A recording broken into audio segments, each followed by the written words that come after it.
Livro de Lucas, capítulo 19. Louvado seja o nome do Senhor. Lucas, capítulo 19.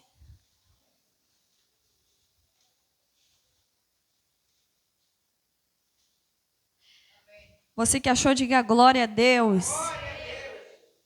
Vamos ler a palavra do Senhor. Lucas 19, capítulo 19, versículo 1. Vai dizer assim: Jesus entrou em Jericó e atravessava a cidade, e ali havia um homem chamado Zaqueu, que era chefe dos publicanos e rico, o qual procurava ver quem era Jesus, mas sendo de pequena estatura não conseguia por causa da multidão.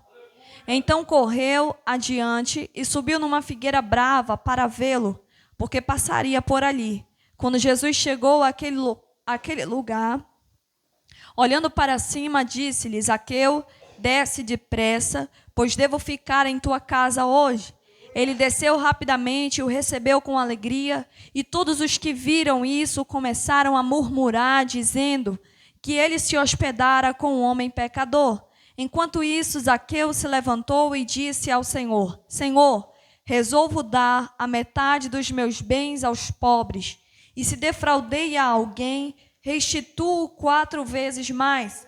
Então Jesus lhe disse: hoje a salvação entrou nesta casa, pois que também este é filho de Abraão, porque o Filho do Homem veio buscar e salvar o que estava perdido. E você senta dando glória a Deus. Aleluia.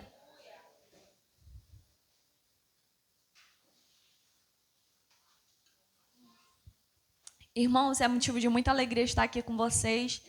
Sábado, ontem, eu estava pregando no encontro com Deus e, particularmente, eu gosto de pregar encontro, só que eu gosto de pregar encontro quando não tem mais nada para fazer depois, né?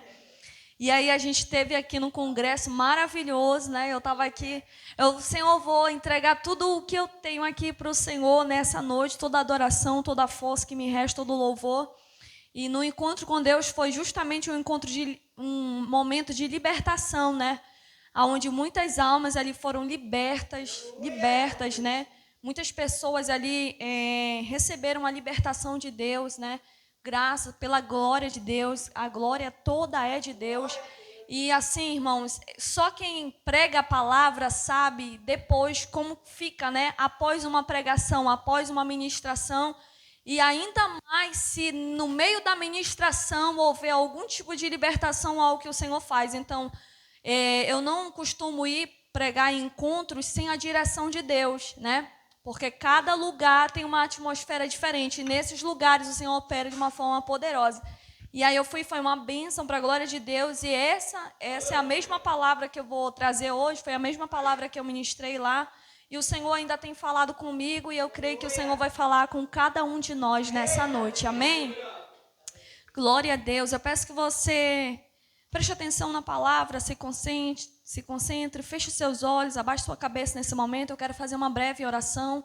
Senhor, nosso Deus e nosso Pai, nós estamos aqui na Tua presença e eu te peço, Senhor, cativa mentes, corações, que o Senhor possa falar conosco de uma forma poderosa, Senhor, através da Tua palavra, que o Senhor possa libertar, salvar, transformar, curar, restaurar, Senhor, vidas através do poder da Tua palavra, que o Senhor acenda uma chama no nosso coração e que essa chama não se apague, mas que a cada dia ela só se acenda ainda mais, que nessa noite o Senhor tire toda a distração, Senhor, que o Senhor possa repreender do meio de nós, ó Pai, todo comichão no ouvido, Senhor, aquilo que vem para deturpar a Tua palavra enquanto ela está sendo ministrada, que o Senhor repreenda do meio de nós, repreenda nessa noite, destrua nessa noite toda semente daninha, Senhor, que o diabo queira semear, meu Deus, em nossa vida, que o Senhor destrua e que o Senhor possa fazer aqui nessa noite conforme a Tua vontade, em nome de Jesus. E você que crê, diga amém. Amém. Glória a Deus, irmãos, nós estamos diante de uma palavra,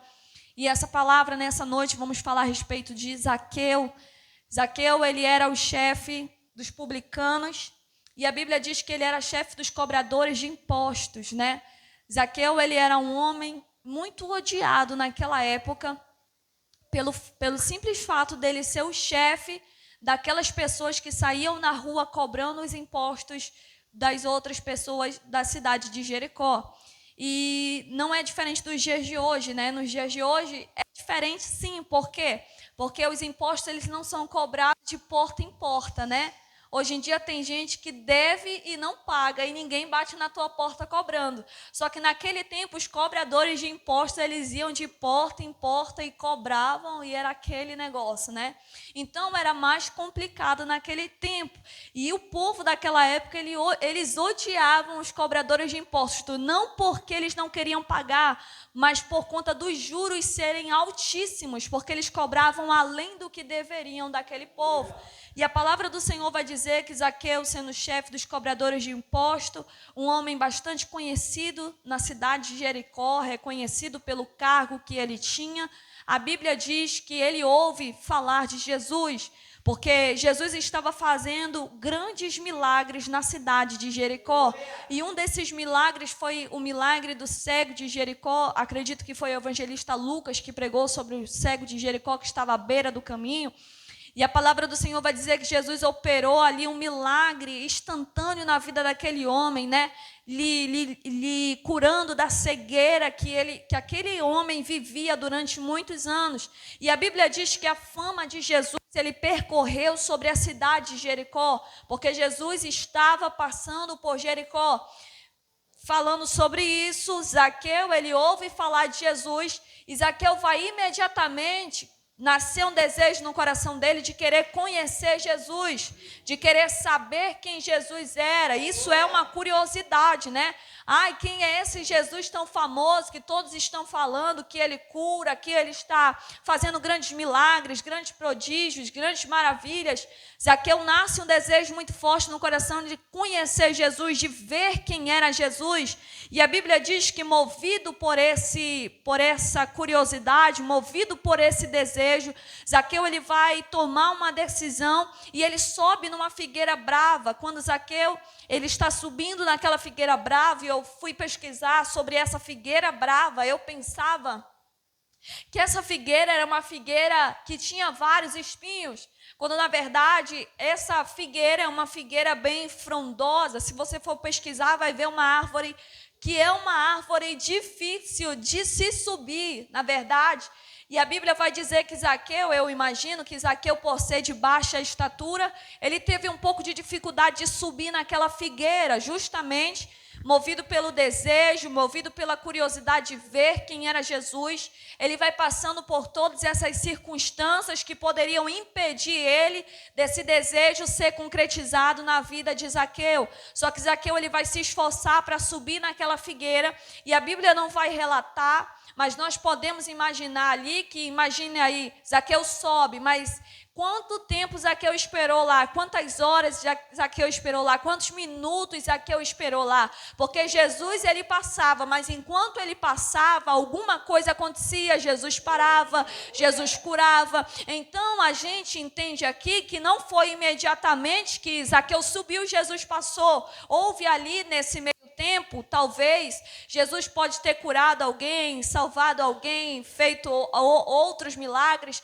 porque é tanto que a Bíblia vai relatar que o próprio Jesus não escreveu aqui todos os milagres que ele fez, porque se fosse escrever, não haveria livro que coubesse os grandes feitos que o Senhor fez. Então, na Bíblia só está alguns dos feitos do Senhor. Então, daqui a gente entende que possa ser que talvez tenha acontecido algo enquanto Zaqueu subia. Mas o que eu quero dizer aqui é a perseverança de Zaqueu em continuar ali até ver Jesus passar. E o que eu quero trazer aqui para nós, a reflexão é isso. Se nós temos um objetivo de ver, de conhecer Jesus, de ver Jesus, nós devemos estar com esse foco intacto em nosso coração. Por quê, irmão? Porque enquanto esse desejo está no teu coração, quando nós temos um desejo de algo, a gente se esforça, não é verdade? A gente se dedica, a gente dedica tempo, a gente dedica A gente abdica de algumas coisas que nós temos para fazer aquilo que deve ser feito. E eu entendo aqui que Zaqueu, ele abdicou de algumas coisas para estar ali naquela figueira. Por quê? Porque Zaqueu, ele trabalhava. Então, ele abdicou do tempo do seu trabalho para estar ali, para ver Jesus. Então, eu entendo aqui para a nossa meditação que nós devemos ter um foco. Se nós temos um foco, nós devemos nos dedicar a esse foco que há o desejo no nosso coração. Tem pessoas hoje aqui nessa noite que talvez o Senhor acendeu uma chama no teu coração.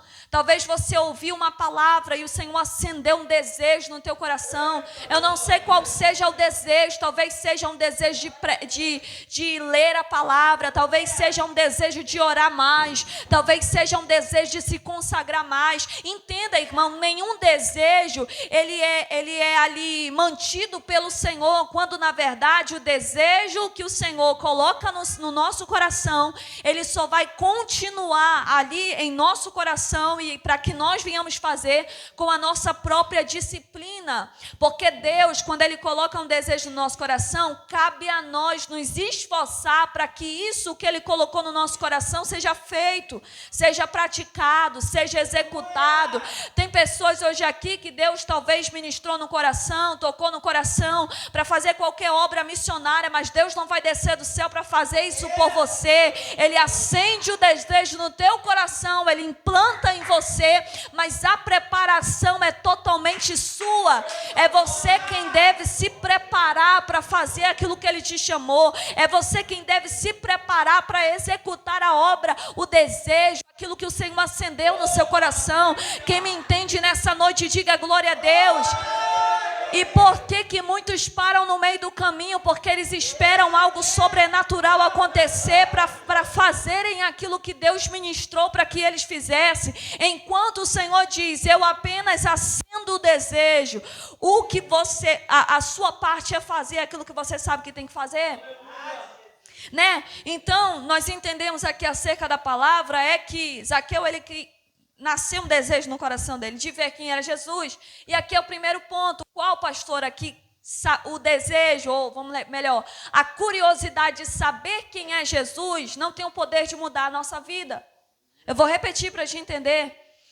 A curiosidade de saber quem é Jesus não tem o poder de mudar a nossa vida. Por quê? Porque tem muitos por aí que conhecem Jesus, mas conhecem de ouvir falar de Jesus, assim como Zaqueu. Tem muitas pessoas que têm a curiosidade de saber quem é esse Jesus que cura, quem é esse Jesus, tem a curiosidade de experimentar a sensação que é, de sentir Ele, de ver o poder dEle. Aí eles vêm, até entram, vêm na igreja, participam do momento do mover, do louvor, eles são tocados, ministrados, mas por que muitos não ficam? Porque o desejo ou a curiosidade de saber quem é Jesus não tem o poder ou a capacidade de nos firmar em Jesus. O que nos firma em Jesus não é somente a curiosidade de saber quem Ele é, o que nos firma em Jesus é a decisão que tomamos quando conhecemos Ele, é a decisão que tomamos quando Ele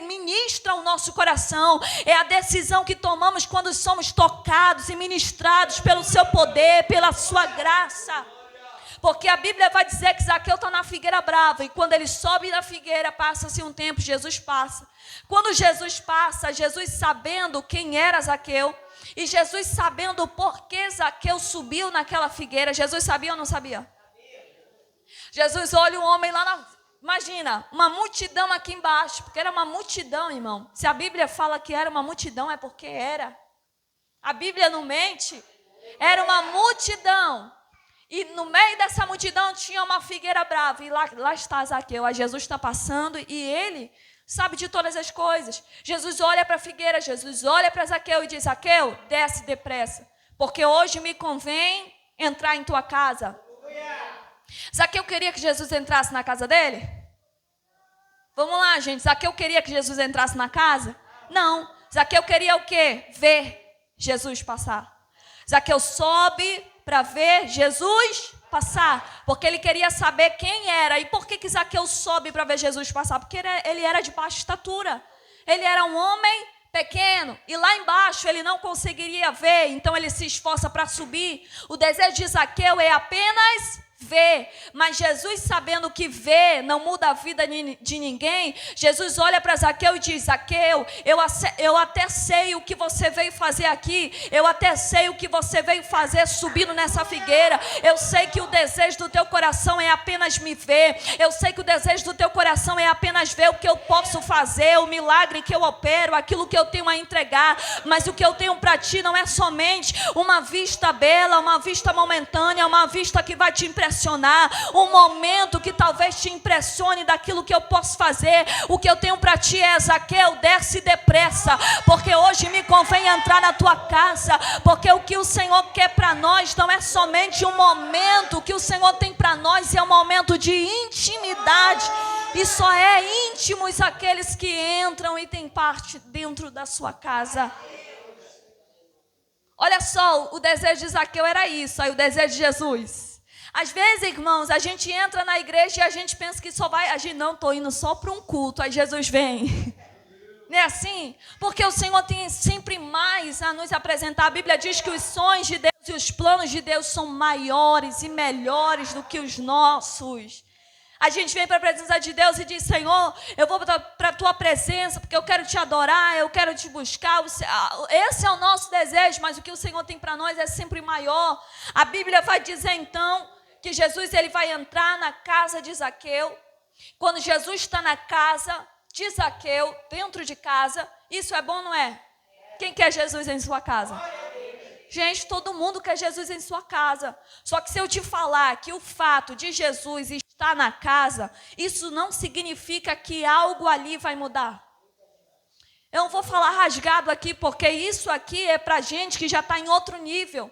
Isso aqui é para gente que já atingiu uma maturidade espiritual grande para entender que o fato de Jesus estar em casa, isso não significa que já mudou tudo, já mudou o ambiente, já transformou tudo. Por quê? Porque Jesus somente entrou. A Bíblia diz que ele não fez nada, ele somente entrou. Tem momentos, irmãos, que Jesus vai entrar, mas ele não vai fazer nada. Tem momentos em nossa vida que a gente abre o coração, a gente se quebranta, a gente sente que Jesus entrou, mas nada aconteceu. Nada aconteceu. A gente olha e diz: meu Deus, mas agora que eu pensei que ia ser um negócio, não é assim? Agora que eu pensei que o mistério ia ser forte, agora que eu pensei que isso ia acontecer, que essa área da minha vida ia mudar, que ia ter alguma coisa se movimentando, que as águas iriam se movimentar na minha vida, porque eu achei que apenas aceitando Jesus entrar na minha vida, as coisas começariam a mudar, sim ou não? Mas Jesus está na casa e nada está acontecendo. Jesus ele fica em silêncio, porque aqui eu aprendo e já aplico uma lição para nós. Tem momentos que o Senhor vai ficar em silêncio. Por quê? Porque não é momento dele falar, é o momento de você falar. Tem momentos em nossa vida que o Senhor fica em silêncio. Por quê? Porque agora não é o momento de Jesus falar. Jesus já falou o que tinha que falar. Jesus vê Zaqueu. Ele diz: desce depressa. Por quê? Porque eu vou entrar na tua casa. Ele entra, mas quando ele entra, ele fica calado. Por quê? Porque agora não é Jesus que fala. Agora Jesus está esperando Zaqueu abrir a boca e falar. Nesse momento, Zaqueu ele se constrange com o silêncio. E a Bíblia vai dizer que Zaqueu, então, os homens daquela época da cidade de Jericó, eles vão começar a olhar Jesus entrando na casa de Zaqueu. E sabia que Zaqueu era rico, né? Ele vai dizer: olha aí, Jesus entrando na casa dos pecadores, né? As pessoas começam a julgar ali Jesus por estar entrando na casa de Zaqueu. E a Bíblia vai dizer que no momento que eles estão julgando Jesus porque está entrando na casa de Zaqueu, Zaqueu ouvindo isso e sabendo o motivo das pessoas estarem julgando Jesus, porque sabia que a vida que Zaqueu levava não era uma vida que agradava ao Senhor, não era uma vida certa, mas Zaqueu vivia numa vida errada. Zaqueu vivia roubando o povo de Jericó, aquelas pessoas que pagavam os impostos. Por quê? Porque Zaqueu que era o chefe, então ele que comandava, ele que mandava os cobradores cobrar acima do que deviam. E a Bíblia vai dizer então que nesse momento, Zaqueu ouvindo aquilo, Zaqueu olha para Jesus e diz: Senhor, aqui estou diante da tua presença e aqui eu quero consertar algo. Eu imagino, eu estou falando aqui em outras palavras, mas é isso que praticamente ele falou. A Bíblia vai dizer o quê? Versículo 9, versículo 8.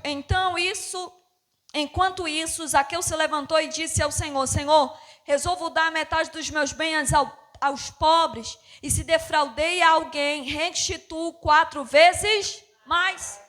O que Zaqueu está falando aqui para o Senhor? O que Zaqueu está falando para Jesus? Senhor, se eu roubei alguém, se eu defraudei alguém, se eu fiz o que era errado para alguém, pois hoje eu vou devolver, eu vou restituir 4 vezes mais. Irmãos, olhe para cá, entenda essa palavra nessa noite.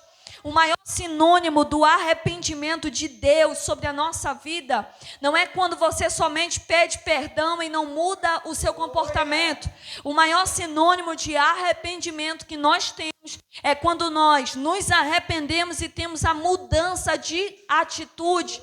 Há uma mudança de comportamento. Zaqueu, ele está constrangido com a presença de Deus. Jesus não está falando nada, mas só a presença de Jesus na casa de Zaqueu está constrangendo ele no pecado que ele tinha. Zaqueu fica incomodado no pecado que ele tinha. Por quê? Porque não tem como nós fingirmos que não temos pecado enquanto Jesus está diante de nós. Não tem pecado que fique oculto quando Jesus se apresenta. Não tem pecado que fique oculto enquanto nós temos uma intimidade com o Senhor. Porque Jesus não está apontando o pecado de Zaqueu, mas só a presença de Jesus está constrangendo Zaqueu no seu ato pecaminoso. Zaqueu olha para Jesus e diz: Senhor, eu sei que eu sou falho, eu sei que eu sou um homem pecador, eu sei que eu ando roubando o povo de Jericó, mas a partir de hoje, se eu roubei alguém, se eu defraudei alguém, eu vou devolver, eu vou restituir. Eu quero profetizar essa palavra sobre a tua vida.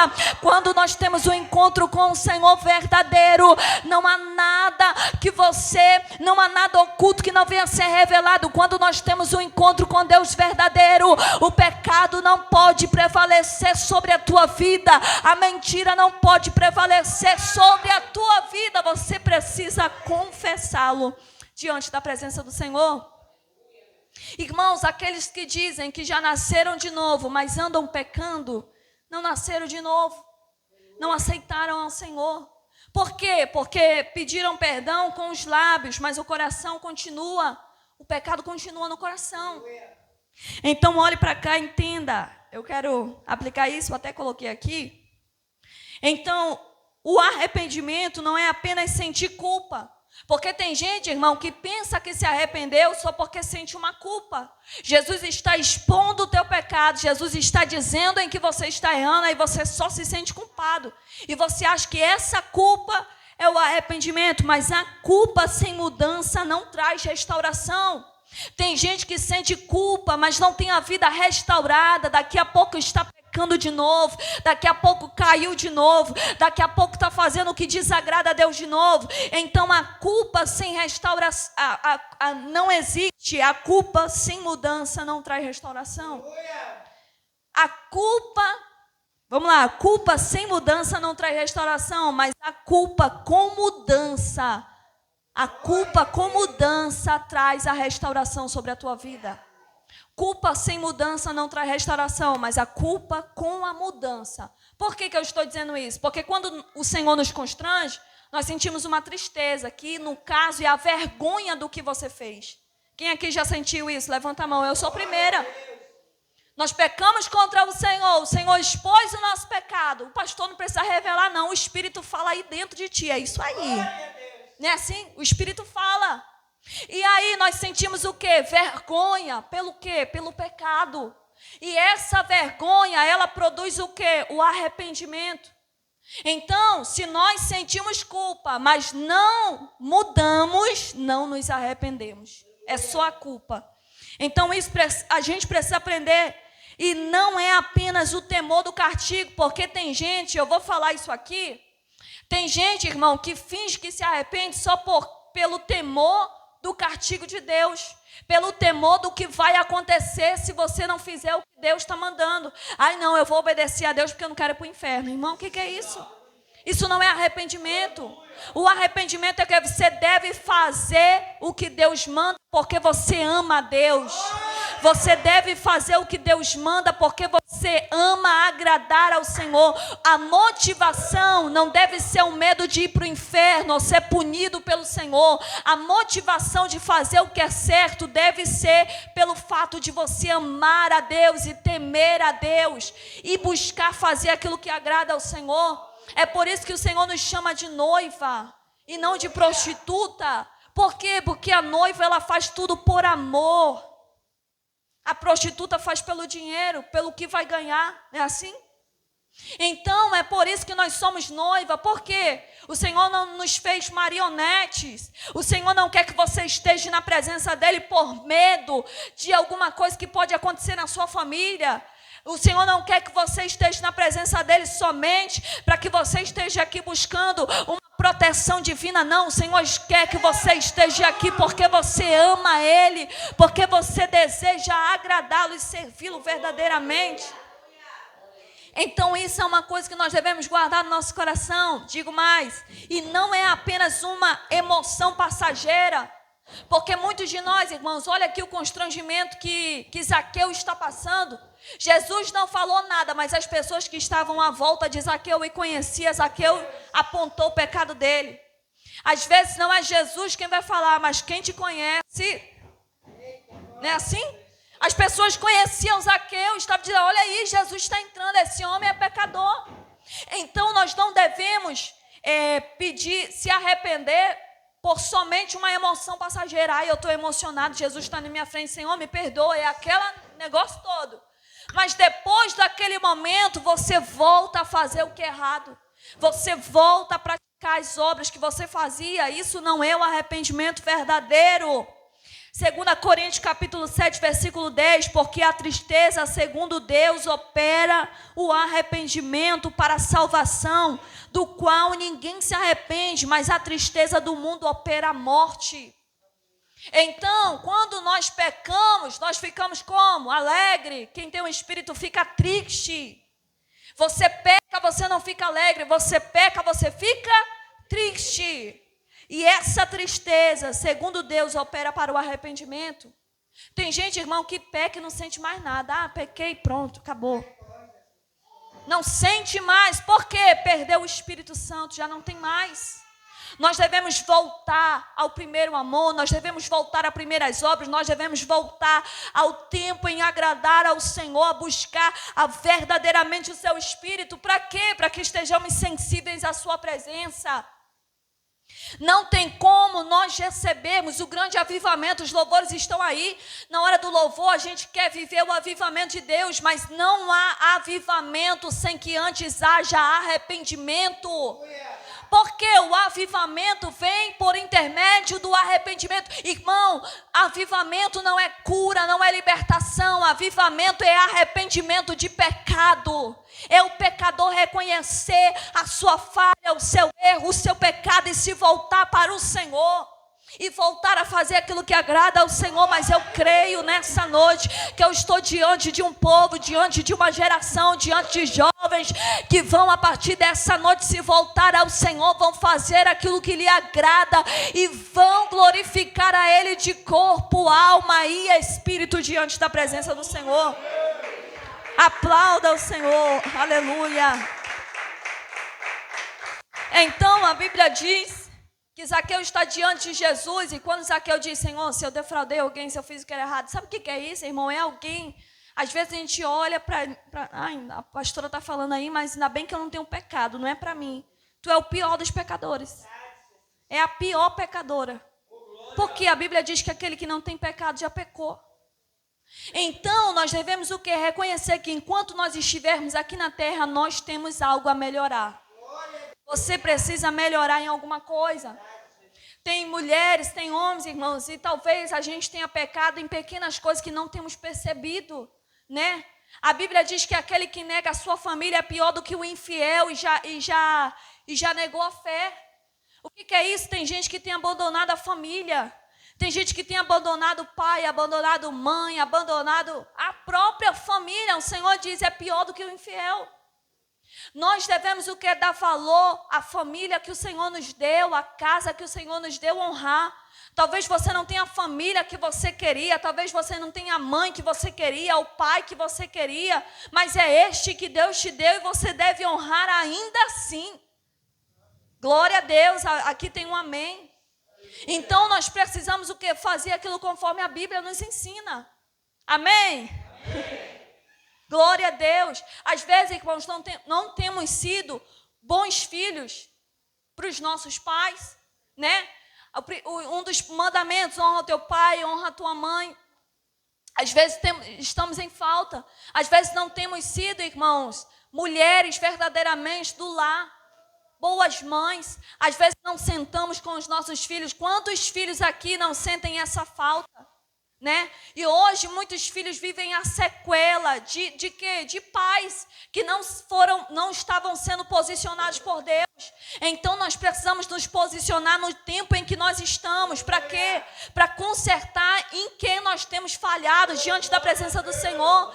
Eu estava dizendo, irmão, no encontro, por quê? Porque tem muitos homens, irmãos, que têm muitos filhos e nunca registrou nenhum filho e nunca assumiu nenhum filho. Tem filhos por aí, mas vive uma vida como se não tivesse filho nenhum.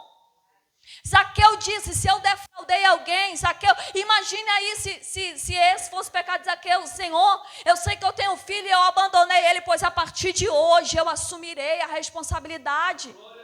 Vivemos no Brasil onde o índice é alto de quê? De crianças que são registradas somente no nome de mãe e não do nome do pai. Então a paternidade, irmão, a paternidade é aquilo que forma o nosso caráter. A mãe pode se esforçar do jeito que for, mas é a paternidade que vai formar o caráter. Por que tem muita gente aí, irmão, padecendo com várias crises? Por quê? Porque não tiveram a paternidade bem estruturada. Então nós precisamos no tempo de hoje pregar para que nós venhamos consertar em áreas da nossa vida, para que o Senhor possa trabalhar em áreas da nossa vida, assim como o Senhor fez com Zaqueu. Zaqueu confessando o seu pecado, Zaqueu apontando ali naquilo que ele precisava mudar, e não somente, olhe para cá, porque tem gente que confessa o pecado, realmente eu pequei, eu falhei, me perdoa, tá bom, e o que você vai fazer para mudar? Porque Zaqueu, além de confessar, ele diz, porque Zaqueu poderia fazer assim, tudo bem, Senhor, eu roubei, eu defraudei, me perdoa. Não, Zaqueu disse, se eu defraudei alguém, se eu roubei alguém, eu vou restituir 4 vezes mais. Porque o negócio aqui não é somente nós dizermos, Senhor, me perdoa pelo meu pecado, não é somente isso. O pecado é você se responsabilizar por aquilo que você fez e assumir, né? Além de assumir o erro, é fazer alguma coisa para mudar, né? Aquilo que você fez. Aqui eu disse, se eu defraudei alguém, se eu roubei alguém, eu vou restituir. E é isso que nós precisamos, irmãos. Não somente confessar o nosso pecado, mas fazer alguma coisa para mudar o erro cometido. Isso é um sinônimo de arrependimento, é um sinônimo de que de fato você se arrependeu de verdade. Às vezes nós dizemos assim, tá bom, Senhor, às vezes alguém faz algum mal para nós, alguém fala alguma coisa que nos magoa, nos chateia, a gente fica irado, a gente carrega mágoa, trauma, e a gente vem da presença do Senhor e diz, Senhor, eu perdoo aquela pessoa, mas você nunca chegou com a pessoa e pediu perdão. E você vem com uma máscara dizer, né, eu já perdoei, por quê? Eu pedi perdão de Deus, pediu perdão de Deus, foi Ele que te magoou. Então nós precisamos fazer o que é certo. Diga glória a Deus. Para quê, pastora, tudo isso? Para a salvação entrar na nossa casa. Porque a partir do momento que Zaqueu tomou essa decisão, o Senhor olha nos olhos de Zaqueu e diz, hoje, não é amanhã, irmãos. Hoje mesmo a salvação entrou nessa casa. Por quê? Porque eis aí um filho de Abraão. O que é um filho de Abraão? Alguém que ouve e obedece à ordenança do Senhor. E eu quero dizer aqui nessa noite, o Senhor não está à procura somente daqueles que ouvem a sua palavra, mas o Senhor está à procura daqueles que, ouvindo, têm coragem de praticar aquilo que Ele nos ordenou. Que nessa noite nós possamos nos levantar para praticar, irmão. Talvez você ouça essa palavra e talvez para alguns a palavra entrou aqui e já saiu no outro ouvido, mas eu creio que eu estou pregando para um povo que ouve a palavra e pratica, e a partir dessa noite a salvação vai entrar na tua casa, vai entrar na tua família, vai alcançar aquele que está perdido através do teu posicionamento. Diga glória a Deus. E esta é a palavra dessa noite. É simples e a chuva está caindo aí. É simples, irmão. Por quê? Porque a palavra do Senhor, ela não precisa, é a gente que quer complicar. Mas para Deus fazer, não precisa do sobrenatural. Deus não precisa derramar um raio. Ai, Senhor, me dá. Tem gente que é muito espiritualista. Senhor, se for para me ligar, então vai cair uma chuva agora. Senhor, se for para me pedir perdão, então me dá um sinal aí, que aquele copo caia do nada. Gente, o que é isso? Tem gente que é muito espiritualista, espiritualiza tudo. Não, irmão, não espiritualize aquilo que deve ser executado. Faça. Por quê? Porque Deus não vai dar sinal, Deus já deu a visão. Deus já falou o que tem que ser feito, Deus já falou o que você tem que fazer. Falando sobre o constrangimento, eu lembro de Moisés diante do monte, Moisés no monte. E a Bíblia diz que uma sarça, quem estava naquela sarça? Diga Deus. Não, está muito fraco, diga Deus. Quando Deus estava na sarça, Moisés estava trabalhando. E olha e presta atenção para cá. O Senhor não visita desocupado, o Senhor visita aqueles que trabalham. O Senhor não visita obreiro desocupado, obreiro que não acorda para orar, que não acorda para jejuar, que não acorda para ler a Bíblia, que não acorda para se consagrar. Este Deus não visita.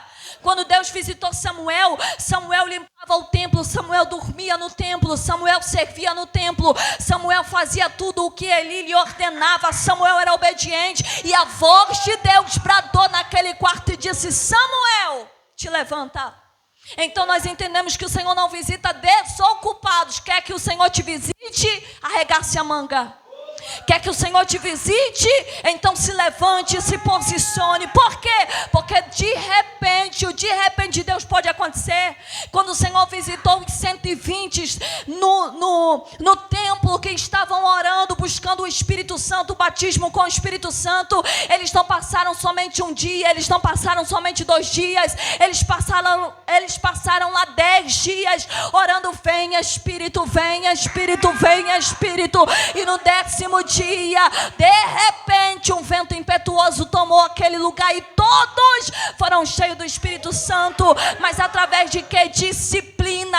Não tinha um sobrenatural lá para que eles permanecessem. Sabe qual é o teu problema? É que você a todo tempo quer um refúgio do céu, quer um fogo do céu, quer uma revelação do céu. Não, irmão, basta a palavra que Deus já liberou, que Deus já revelou, que Deus já profetizou. Eles não esperaram uma força genuína, não. Cansado mesmo, eles continuaram no templo orando. O que é isso? Disciplina. E tem gente que está esperando o reforço do céu. Senhor, envia o Miguel do meu lado, envia o Gabriel do meu lado. Amor de Deus. É a tua disciplina, é no teu cansaço mesmo. Você não se levanta cansado para trabalhar, então se levante cansado para orar. Ai, não vou orar porque eu estou cansado. O que é isso? Você não deixa de trabalhar porque está cansado. Precisamos nos disciplinar para fazer a vontade de Deus. E eu vou botar para pregar que a chuva desceu com força agora. A Bíblia vai dizer que Moisés no monte foi constrangido por Deus. Como? A sarça. Quem era a sarça? O próprio Deus. O Senhor olha para Moisés, ele diz, Moisés se aproximando. Por quê? Porque era uma sarça que pegava fogo e o fogo não se consumia. Logo a voz brada. Quando a voz brada, o que é que sai da voz? Moisés, tira a sandália dos teus pés, porque o lugar que tu está é uma terra santa. Sabe o que o Senhor está fazendo? Constrangendo. Não existe ninguém que diz que teve um encontro com Deus e Deus não te constrangeu. Não tem. Se Deus não foi Deus quem te visitou. Não foi Deus quem te encontrou. Quando Saulo está a caminho de Damasco para pegar cartas, para perseguir o povo de Deus, o Senhor pega ele no caminho e vai constranger ele. Saulo, Saulo, por que tu me persegues? Sabe o que é isso? É Deus constrangendo. Em quê? No pecado. Então você só tem um encontro com Deus quando você é constrangido por Ele no caminho. Não tem como sermos usados pelo Senhor se não formos constrangidos no nosso ato pecaminoso. Tem gente que quer servir a Deus, que quer viver um evangelho de fantasia, um evangelho que ela criou na mente, um evangelho que ele criou na mente, um evangelho onde ninguém nunca vai te confrontar, um evangelho onde ninguém nunca vai exigir que você mude, que você transforme. Esse não é o evangelho de Cristo. O evangelho de Cristo nos exige renúncia, nos exige mudança, nos exige que nós venhamos nos avaliar a si mesmo e negar a nós mesmos. O Senhor constrangeu Pedro. O Senhor chama Pedro: Pedro, tu és pedra, e sobre essa pedra eu edificarei a minha igreja. Logo depois, Pedro faz o quê? A Bíblia diz que Pedro, ele vai ser usado pelo diabo como alguém, irmão, que agora foi o Espírito que revelou. E agora o diabo que está usando ele. Pedro olha para Jesus e diz, Jesus está dizendo, olha, você entrega na mão dos pecadores, já está chegando a minha hora. Pedro olha para Jesus e diz, isso não vai te acontecer não, está repreendido nos tempos de hoje, né? Vai acontecer não, Jesus, não vai não. Jesus olha para Pedro e diz, aparta-te de mim, Satanás. Não era Pedro. Quem era? Satanás. Tem gente que fala com a gente, é a voz da pessoa, mas é Satanás usando. Mas acabou de ser usado por Deus. É Deus, pastor? É não. Então, nós precisamos o quê? Aceitar sermos confrontados. Se Pedro não aceitasse, lá na frente, ele não seria o pastor da igreja. Se Pedro não aceitasse a correção lá na frente, Deus não daria uma responsabilidade grande a ele. Porque o Senhor só confia coisas grandes àqueles que dedicam-se a ser tratados pela mão do Senhor. Aqueles que abrem mão da sua própria vontade para serem usados pela vontade de Deus. Isso, irmão, o Senhor constrangeu Pedro na frente de todo mundo. Aí se fosse no tempo de hoje, não, pastor, me chama no particular, né? Não precisa ninguém saber, não precisa... Mas Jesus fez na frente de todo mundo. Por quê? Para causar vergonha? Não, para causar o quê? Temor. Para que os outros não fizessem, para que os outros não dessem lugar ao diabo, para que os outros não seguissem o mesmo exemplo. Então tem coisas que Deus vai fazer e a gente no momento pode ficar chateado, sim ou não? Sim. Mas lá na frente a gente entende, nós nos sujeitamos a Deus, resistimos ao diabo e ele fugirá de nós, acerca da sua palavra. Amém? Amém. Glória ao nome do Senhor. Então, que nós possamos, irmãos, aprender com Zaqueu. Zaqueu ali, ele não foi constrangido pela voz de Deus, mas Zaqueu foi constrangido pelo silêncio de Deus. Porque até no silêncio o Senhor fala. Tem gente, irmão, o Senhor ministrou no meu coração, quando eu estava saindo de casa, que tem gente que está vivendo esse constrangimento. E qual é o constrangimento? Do bradar de Deus? Não, o constrangimento do silêncio. Porque Deus não fala mais com você. Porque você não ouve mais a voz dele. Porque você não tem mais a sensibilidade. E o Senhor me revelou por que tem gente que está vivendo esse silêncio. Não tem mais força para se levantar. Por quê? Porque quando era para se posicionar, não se posicionou. Quando era para se levantar, não se levantou. Quando Deus mandou, não foi. E é por isso que a frieza tomou de conta. Mas o Senhor está dizendo, tem gente que está nessa crise do silêncio. E como eu saio dessa? Confessando o pecado. Zaqueu, no silêncio, ele ouvia as vozes de fora. E as vozes de fora, vamos dizer, né, que falavam aquilo que constrangia ele. Então, irmãos, que nós venhamos nos apegar a essa palavra. E nos arrependermos dos nossos pecados. Porque assim receberemos do Senhor poder para pisar em serpentes e escorpiões. Nós não somos cheios do Espírito Santo para ficar somente cheios no templo, mas nós somos cheios do Espírito Santo também para impactar outras vidas e para que outros sejam alcançados pela palavra que nos alcançou. Amém? O Senhor visita Moisés e ele diz: Moisés, tira a sandália do teu pé, porque o lugar que tu está é terra santa. E logo depois o Senhor revela o chamado dele. Sabe quando é que o Senhor vai revelar o chamado? Depois que ele te constranger. Depois que ele nos constranger, ele nos revela o nosso pecado. Se assim nós aceitarmos a sua correção. Glória a Deus. Se coloque de pé nessa noite, eu quero louvar com você. Feche seus olhos. Esse é o momento que nós vamos falar com o Senhor. Ele está aqui nessa noite e Ele quer se manifestar de uma forma poderosa.